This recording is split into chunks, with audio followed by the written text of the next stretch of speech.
In this video, I'm going to be covering integration by parts. It's a pretty powerful technique for integration, and it's especially helpful when we have integrals that we can't evaluate using methods like u substitution. So to actually give an example of that, let's consider this integral here, 3x e to the 2x dx. Now, if we were to approach this integral how we would before, we would like to use u substitution. So let's go ahead and act as if we're approaching this problem with u substitution. So I see that we have the 2x, the exponent here. I'm going to set u equal to 2x, take the derivative of that. Du is going to be 2 dx. Now, if we try to go any further with this problem, we're not going to be able to cancel out this x here, and we're just going to be left with something that kind of looks like this, right? 3 halves x e to the u du, and you can't really do anything with this because you still have the u, you still have the x. This doesn't make sense, so this is not going to work for us. So we need to take a different approach. We can't use u substitution here, but integration by parts will work very well for this problem. So the general formula for integration by parts looks like this. The integral of u times dv is equal to u times v minus the integral v times du. Looking at this, it looks like a ton of different letters, looks confusing, but let's go ahead and break down what this actually means. I'm just going to cross this out so it doesn't get confusing later on. So I'm going to go ahead and do the problem with integration by parts, and I'm going to explain my thought process and how you should think about these problems when you're trying to approach them. And yeah. All right. So x e to the 2x dx, just rewriting the integral there. And we're going to set our u equal to 3x. Du, derivative of this, equals 3 dx. dv is going to be e to the 2x, and we have v, which is going to be the integral of dv. And we know this because if you take the derivative of v, you're going to get dv. If you want to reverse that, then you're going to take the integral of dv to get v. And the integral of e to the 2x will simply be e to the 2x divided by 2. And you don't need the plus c here. If you were to add that, then it would not make sense because you would have the constant integration here, and it gets messy, and you don't need the constant integration here. So further evaluating this, we're going to have this integral equals u times v. So 3x times e to the 2x power divided by 2. 3x e to 2x all over 2 minus the integral of v du. So v, we have e to the 2x divided by 2 times du, is 3 dx. Now, evaluating this integral here, we will get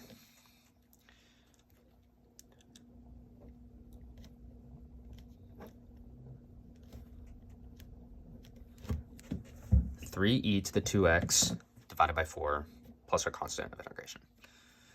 And we also have this in front, so the whole expression is going to be 3x times e to the 2x divided by 2 minus 3e to the 2x divided by 4 plus c. And this will be our answer. So let's trace back our steps, see why what we did was important, and why we might prefer this over using u substitution. So like I said, u substitution doesn't even work in this case, so we're going to have some other method to integrate. And integration by parts is a great choice for this problem because by breaking up this problem, taking the derivative of 3x and getting 3, when you plug that into this integral here, you only have that e to the 2x. You get rid of that x, and this becomes an integral that we can deal with. And this just simplified. Let's just pull the 3 halves out, right? Integral 2x dx. We know how to integrate this. E to the 2x is just integral of e to the 2x. It's just e to the 2x divided by 2 times that 3/2 plus c, and then we get 3e to 2x divided by 4 plus c, like I had here.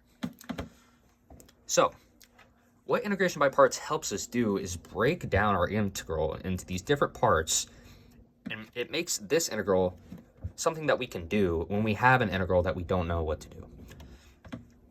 So by getting rid of the x here, taking the derivative of this 3x, we chose a u that was going to help us later on down the line with the integral in the integration by parts formula. That's going to help us get an integral that we're able to evaluate.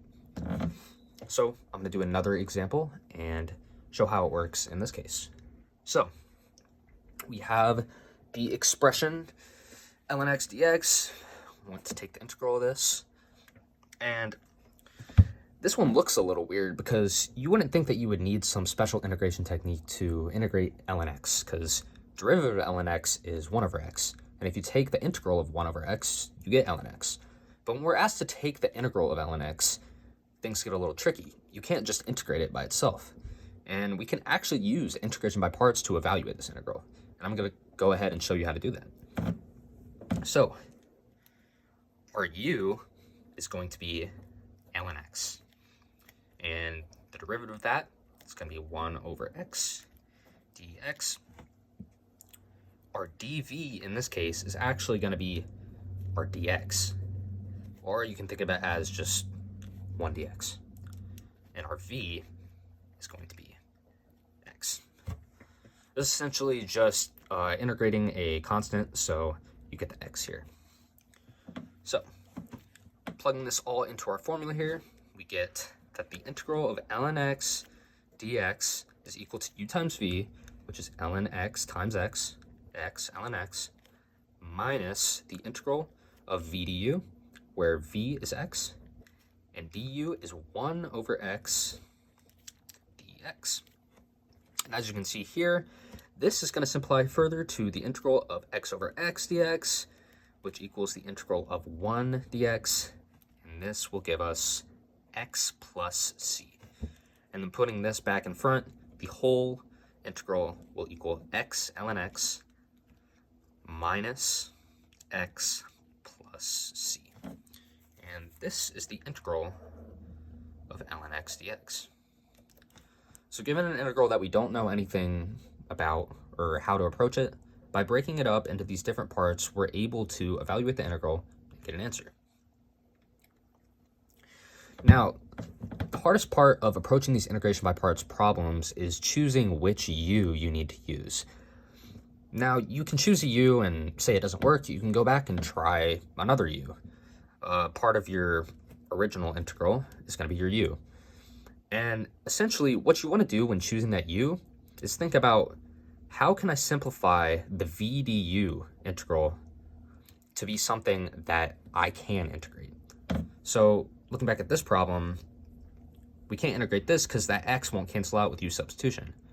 But if we choose 3x as our u, and then we get rid of that x by taking the derivative, and we plug in du here, and you just have the e to the 2x divided by 2, you have something you know how to do.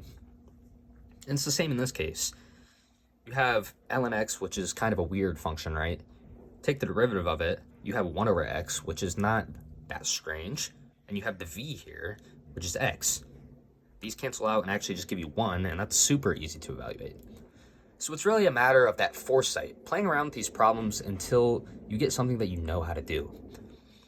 And a common way that this will be taught or tried to communicate to students is the acronym LIATE,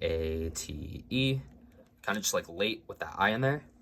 And it stands for logarithms, inverses, algebraic, trig, and exponentials.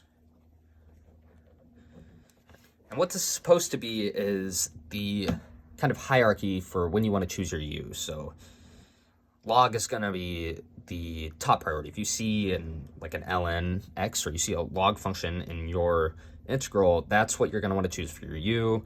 If you don't have one, but say you don't have log or inverse, but you have algebraic function, then you want to make that your u.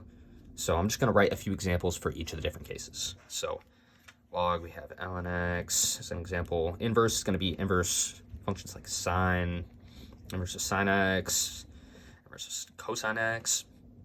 Algebraic is just going to be functions like, say, 3x plus 2, 4x plus 3. Trig functions, sine x, cosine x, tangent x. And exponential is going to be things like, say, 2 to the x or e to the x, where you have that x in the exponent. However, I think that thinking of it in such a linear manner here, where you're looking at a problem, you're saying, hey, well, I don't see a log, inverse, or algebraic, but I see trig, so I know that has to be my top choice for you. Or I don't see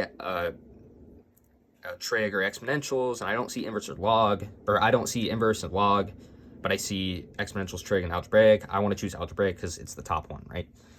I don't think this is a great way to think about it, because there are plenty of exceptions in different cases of using integration by parts. And just by looking at it this way, you're going to be searching out for the order.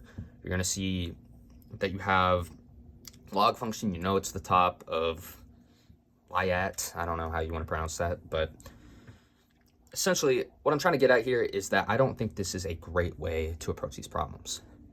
The best way you want to think about these problems is look at your expression, see what's causing the issue here. Going back to the same example here, I know I've reiterated it multiple times, but the thing that gives us trouble here when we try to do u substitution is that 3x, right? So how are we going to solve the integral? We need to get rid of that 3x somehow. And that's how we do it. We choose u as 3x, or we choose 3x as u, we take the derivative of it, get rid of that x, and then we're able to evaluate the integral v du in the integration by parts formula. So it's a matter of seeing what's causing the trouble in your integral, breaking these things up, and getting an integral that you're able to solve. Thinking of it this way, it can work, but it's not the best way. You're not going to gain that intuition for these problems. Additionally, these are rather simple cases of integration by parts, and the problems can get more tricky, but at the core, principles are the same, right? Sometimes you'll get problems where even though you choose like a u or a du and it simplifies a little bit further, this you actually have to do integration by parts again because you can't evaluate it yet. And since this is just kind of an introductory video on the basic idea of integration by parts and how to do some simple cases, I'm not going to be going over those, but there's plenty of examples online. And like I said, the principles are the same. You just have to do the whole process over again. You could do it 3 times, but it's going to work. You just have to keep track of where you're at. It gets a little more tricky keeping track of all the variables, the numbers, making sure you don't have any computational errors. But at the heart of it, this is what integration by parts problems are, and this is how I think that you should approach them when you're trying to do them. So, yeah. Something that's less important in practice, but is interesting to note and important when you're trying to understand the relations between derivatives and integrals and calculus, and just tie things together overall. Integration by parts actually comes from the product rule of derivatives. If you're familiar with the product rule, if you have, say, 2 functions, you have u of x times v of x, you could take the derivative of that by multiplying the derivative of u times v plus u times the derivative of v. Now, if you actually take the integral of all these different parts, right, since this isn't closed in these parentheses, you have that whole big function, you're taking the derivative of the whole thing. If you take the integral of that, you're just going to get u of x times v of x. And then you have these left over, which you can't necessarily just evaluate right away, because you have the derivative of 1 times the regular function, and same way here, just the other way around. And if you actually rearrange these components, you'll see that you get the same thing that you have in the integration by parts formula. This is the same as u dv times uv minus du times v. Let's go right here.